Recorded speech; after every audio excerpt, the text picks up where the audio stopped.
I hit the button. Good evening, and welcome to WANA Live, the reading series of the Writers Association of Northern Appalachia.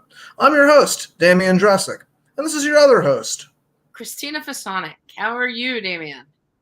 I'm doing well, Christina. I'm very excited about our guest this evening. Oh, not as excited as I am about our guest. Our guest tonight is Kathy Shoop. I've known Kathleen for, I think, since 2012 when she and I did the environmental conference in Denora together. And so it's been quite a while. She is remarkable. I don't know how she writes so much, and I'm envious and also a little scared of her. She's the author of 20 plus books and lots of short stories. Her novels, historical and contemporary, have spent time on Amazon's top 100 list and earned many awards. A lifelong learner, she has a PhD in reading research and worked for decades in classrooms coaching teachers in ways to approach literacy instruction. Her work in schools transferred into her own writing process. She uses her experience to collaborate with and assist authors looking to share their stories with the world. Find her at Romancing Your Muse, which I love.com if you're looking for support. In addition, Kathleen presents at conferences, teaches courses through Pen Writers, which we will be hearing more about. Pen Writers conferences coming up, has co-coordinated over 20 mindful writers retreats, and is currently co-coordinating and preparing for the May 2023 Pen Writers Conference. So should we bring Kathleen on? Well, now I understand. See, you've known her longer, so I can see why you're more excited, because I know Kathleen only since 2019, and I actually met her at a presentation she gave, and it was a really amazing presentation. I learned a lot. Yeah, absolutely. Let's bring Kathleen out. Hello. Hi. Thank you for those wonderful words. You're both so kind. Oh, it's so good to see you. I always tell people I recommend you all the time to come read and visit college campuses, because I have had such great experiences with you coming and talking with my students, but also talking to the students who were present at the environmental conference in 2012, and just how thorough and remarkable your historical fiction is. As somebody who, dabbles in that realm, I am always really impressed with the way that you weave the facts with the story to make those facts accessible to many people, not just, nerds like me who would, why won't someone pay me to just sit in an archive? Why? I know. I would love that. Can you imagine all day long wearing a sweatshirt, you got your glasses on, and you're just sitting in there with your little Mickey Mouse gloves, hanging out in the archives? It'd be like heaven, but no one is coming forward to do that. So someday it'll happen. Someday. So what will you be reading for us tonight? I'm going to read from After the Fog, which is the second book I wrote, and it's set in Denora, Pennsylvania, which is right in the heart of Northern Appalachia. And I'm just going to read the opening to the beginning, the first chapter of that. And I think it pretty much gets you right into the story. Yes. And this is an historical fiction about the 1948 killer industrial smog in Denora, Pennsylvania. So let's get out of here and we'll let you read. Okay. Thanks. Okay. Tuesday, October 26, 1948, Denora, Pennsylvania. Inside the Grishecki home, Rose pressed the light switch, but knew it wouldn't work. Ian appeared, his form outlined by the paltry light slipping through a gap in the wood siding. Even in darkness, his complexion, white as smoky plumes billowing from the zinc mill, told Rose things were not well with his aunt. He opened his mouth, but Rose grasped his shoulders and shoved the 12-year-old toward the kitchen before Ian could form a single word. Heat the water, get the clean towels we hid away for the birth. Ian looked at his feet but didn't move. Go on, you remember, Rose said. Ian nodded. Isabella's screech from the back of the house summoned her toward the bedroom. She groped the walls, trying to remember the placement of the furniture. The last thing she needed was to trip and fall. She stepped where the wood floor dropped a few inches into an unfinished dirt path, stumbled and twisted her knee. She grimaced and fell back against the wall, bent over, grasping her throbbing leg. Nothing felt out of place. Another wail. Rose pushed off the wall and limped down the hall toward Isabella. She slammed open the bedroom door, tearing it from its hinge. In the middle of the shadowy room, Isabella squatted, her nightgown splashed with blackened blood, its thick iron odor choking the air. Rose hooked Isabella under her arms and hauled her toward the window. She put her on the mattress on the ground and dug her heels in, thankful for the traction that was one good attribute of having a mud floor. She gritted her teeth and wanting to reassure Isabella, to remind her of the slew of births Rose had assisted over the years. But Isabella's awkward 200 pounds consumed the energy Rose might have spent on reassuring words. Isabella groaned and bucked forward. Rose knelt in front of her on the mattress, praying for the moon to move just a sliver to the right to illuminate the shadowy room. Rose needed to assess why there was so much blood. Ian was spooked enough to forget the candles she had requested, and his uncle, the baby's father, was on shift at the mill. Rose gripped Isabella's knees and tried to wrench them apart. "It's all right. You can let go. It's okay, Isabella. Baby's coming." Isabella's legs gave way and fell open as she dropped back onto the mattress, gasping. Rose felt between her legs and the baby's head as a crown.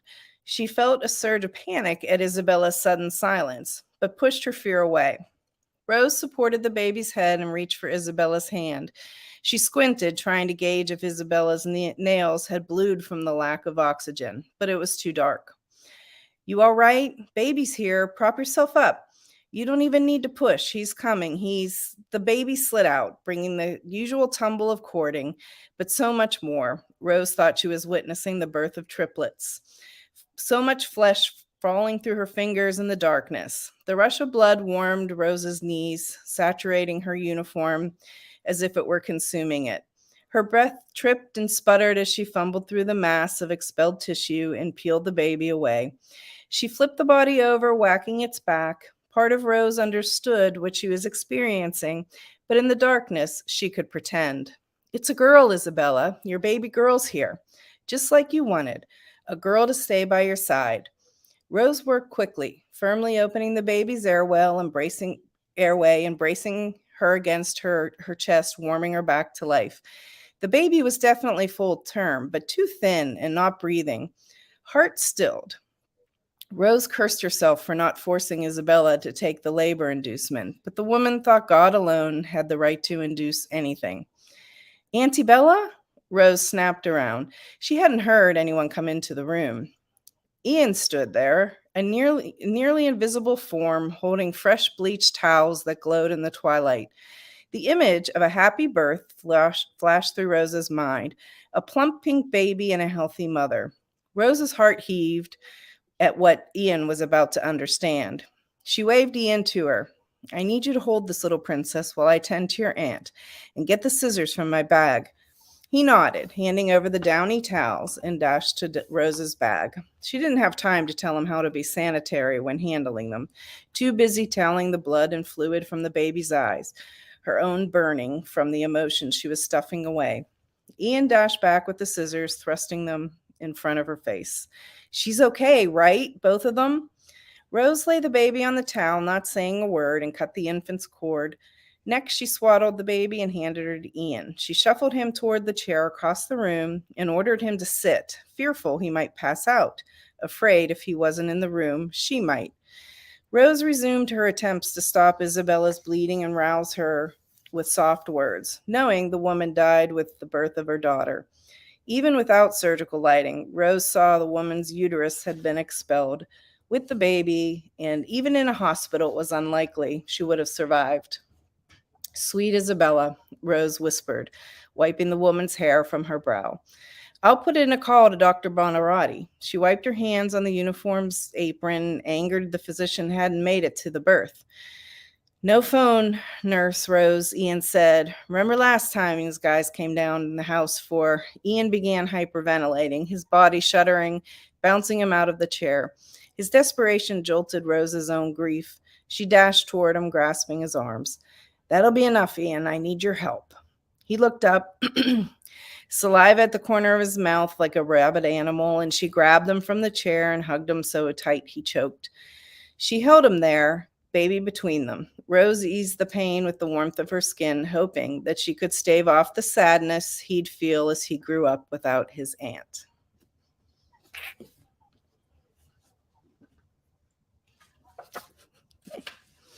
So, I loved this book from the moment I first opened the pages for lots of reasons.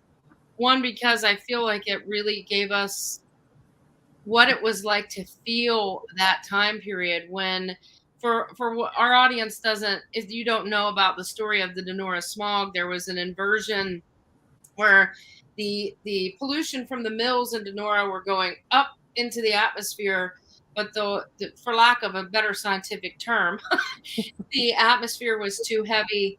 The pollution got stuck. People breathed it in, and I read so many descriptions that people said the air was crunchy in their mouths because it was so filled with pollution. And 26 people died that weekend, but hundreds more would die over the next few weeks. And your novel follows a nurse, a traveling working neighborhood nurse, and her family and the community. And it's just a moving, chilling, beautiful account of that. So thanks for sharing from After the Fog. Well, thank you. Yeah, I think 6,000 out of 12,000 people got sick that weekend. And then, people kept dying for years afterward. But it took a while for them to attribute everything to the smog. Up until very recently, I think, right? Until some real, like, digging through some disclosed medical records, they really didn't understand fully the human impact of that weekend. Yeah, the smog brought on the first event it's the event that created what is now the EPA.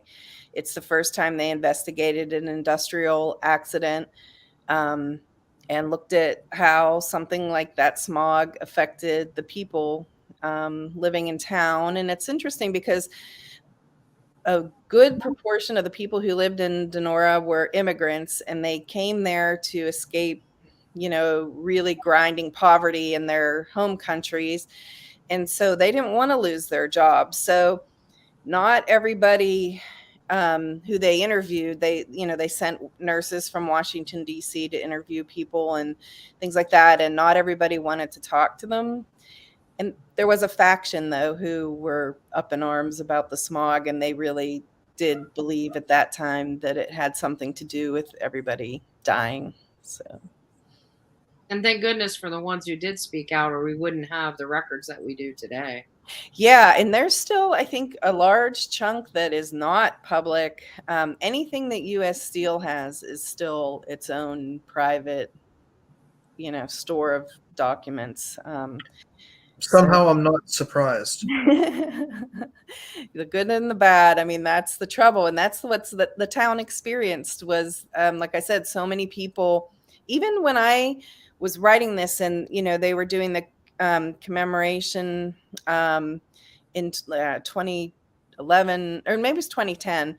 And then 2012, not everybody said that they thought it was that bad. The smog. They said, oh, it wasn't, it was just like always.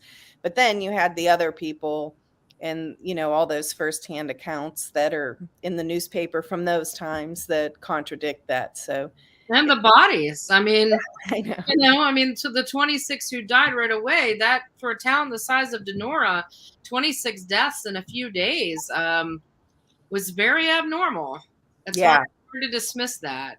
And then they sent away a bunch of people to kind of recover to a beach in North Carolina. They had some connection there. So a bunch of people got flown down there to kind of recover and have some fresh air.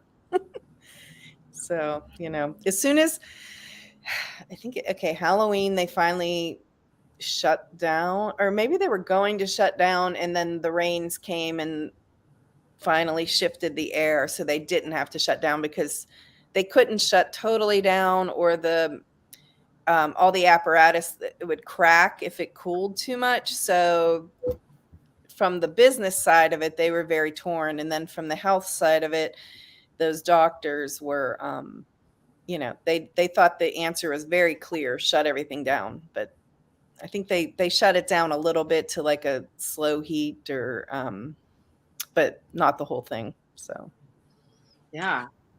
No, as somebody who is also working with historical novels, I love when you see the intersection of this sort of capital H history with regular folks, and how how they're sort of involved in this sort of broad sweep of history, book history. But one of the things I think about your book that is as particularly compelling is the fact that outside of, at least for me, outside of our region, this is an unknown event. right. So you're being like the teller of the tale, and I think sometimes this is one of these places where fiction can make things real in a way that maybe nonfiction doesn't entirely, or it might be more palatable. It might travel better as fiction, to help people understand what happened. Fiction doing what only fiction can do. I agree. I think that's one of the things I love about historical fiction, is that I always learn something when I read it. So yeah, I tried to stick very closely to the timeline of the smog, and then I invented Rose and her family, and every once in a while there's a character who's real, but the main thing I tried to do is just stick to the smog timeline and have everything match up with that. So even the family drama that's happening, because Rose has secrets and that kind of thing, and as they're developing, I try to make sure part of what makes them develop is stuff happening with the smog. Right. I think too that this event, the smog, was and remains really highly studied around the world. People come from all over the world to Denora. I And know. this tiny little place with their historical society and an old Chinese restaurant to study the smog. I mean, Gunter Kunert, as you know, that story, who wrote Song of a Small Town, was inspired, and right after this event, to write poems. I mean, he's an internationally known. He was recently died, an internationally known poet. So this event touched a lot of artists, writers like you, Kathleen, and so many other people, to really get to the human part of what was a majorly catastrophic event. I have one question I've been dying to ask you for years. Yeah, sure. Why W.H. Auden? Auden is a major poet figure in this book because Rose's husband loves Auden. And I've been dying to ask you for years and never had the opportunity. Why Auden? Well, it's one of those weird things. Like, I always liked his poetry, and I had a lot of his. I buy old books all the time, so I had, I don't know if they're first editions, but old copies of his books. And it was just one of those weird things that happens with fiction, where you're writing something, and I just started to develop Henry's character, and I'm like, I didn't just want him. Actually know a poet, who worked in a steel mill, and the people in those situations weren't just one thing in a lot of cases. So I kind of was inspired by this person I know, and I thought, okay, Henry needs to be interested in poetry. And it just, I had the Auden stuff, and I'm like, would this match up with timing? I think, he writes about similar things, questions about society and the world and all those things, and it just was the perfect fit for the whole storyline. So it's just one of those weird things that just happened. Well, and I think, like all good pieces of, historical fiction and history and all these things. That led me down the rabbit hole to reread his work. I know. I love it. Oh my gosh, I loved it so much. And speaking of reading, there are 2 more books in this series. Oh, yeah. There is The Strong Man and the Mermaid, and you can see it's a nice fat read for any of your trying to get out of work uses. And The Magician, I happen to have an advanced copy of that. It's also fantastic. So if you love what you're hearing here, definitely read this book, and you won't be disappointed when it ends because there's more. And there are some people who've left some comments here. Karen Wyatt says that she needs to read this book. And our mutual friend Mark from Sonora Historical Society has left a link for our viewers to find out more about the smog. And there's certainly many, many artifacts in the Donora Area Historical Society and Smog Museum that people can look at. So much great stuff. And Mark is going to work with me. We're going to make a tour that in Donora that goes along with the sites in my books that, yes. You know, I know. So we need to figure out the timing for it. And then he's kindly, as always, so generous. He's going to help me figure out how to structure it. And hopefully we can get some readers to actually, a lot of people have told me that they've gone to Donora after reading After the Fog and stuff. So hopefully we can get a chunk of people to go and see some of the sites that I wrote about. Sounds very cool. I hope so. You know, and Damian took me on a tour of some of the sites that he writes about in his book 40 Patchtown, and it makes it, I mean, obviously some of those things aren't there, but being in the place, in the terrain, seeing how the streets are so close together, seeing how the hills and the valleys, how those would shape life in those places changes things, I think. And so much of what I wrote is still there because Donora, of course, when technology changed, everybody blames the shutdown of the zinc mill on smog, but it really was that the technology changed, and so it closed down. And of course, that's gone, but the property's still there. But so many of the sites I use in the story are still there because the town has become a little more depressed with the losing that industry. And, you know, there's some good stuff happening there, some great stuff coming back in.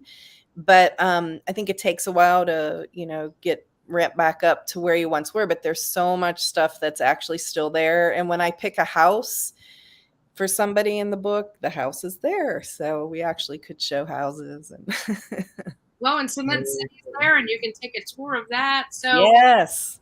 There is one more comment. Denise Weaver says, I think Damian was getting to that. Do you remember? I think we both put it up and put it down 3 times. Anyway, yes. So Denise says, I love this book.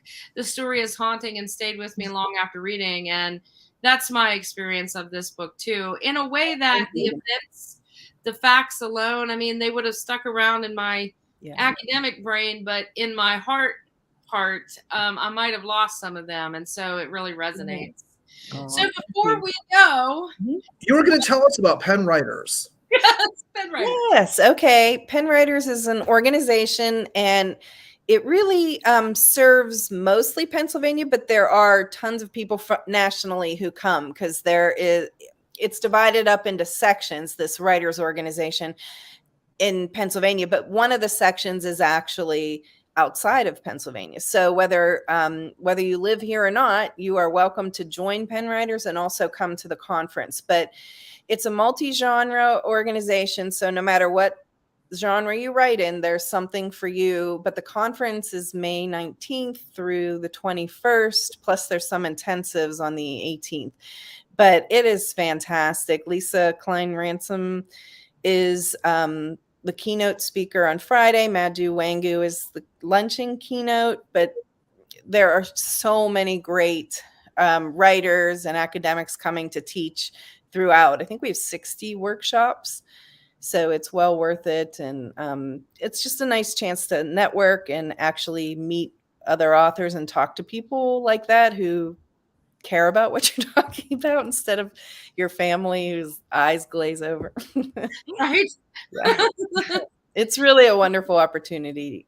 So if anyone can come and sign up, it's penwriters.org, and you can get all the info there. Excellent. Fantastic. Penwriters.org. Mm-hmm. Okay. And as people who have organized big conferences before, we know what a task that is. And Godspeed. Thanks. Yep. Anyways, well, thank you so much, Kathleen, for Thank being you guys. Thank you. It's always Thank you. such a wonderful thing talking with you. So we appreciate this. And I appreciate it as well, and hope to see you guys soon. Absolutely. Christina, who do we have next week? We have a person with a brand new book out. Mitch James will be on the show. We met Mitch at Lit Youngstown, and he has a brand new book out, and he's going to come on the show and talk to us about that. So we are looking forward to that. In a week, 2 weeks from now, we will be in Athens, Ohio at Ohio University, and our guest will be Stephanie Kendrick, the Athens, Ohio Poet Laureate. So we've got things going on. We also have an announcement with regard to our 3rd anniversary. It's hard to believe that we've been doing this for 3 years come the end of March. But our 3rd anniversary, we have a special guest coming to us from a little bit south of here. It will be the fabulous and esteemed writer Ron Rash. So we could not. I'm a huge fan of Ron's work. I'm so pleased that he's able to make time for us. But wow, I'm really excited to have Ron on. So he's going to be our 3rd anniversary reader. That's cool. We are very lucky. We've got to talk with such amazing writers over the years. So I'm looking forward to Ron being on the show.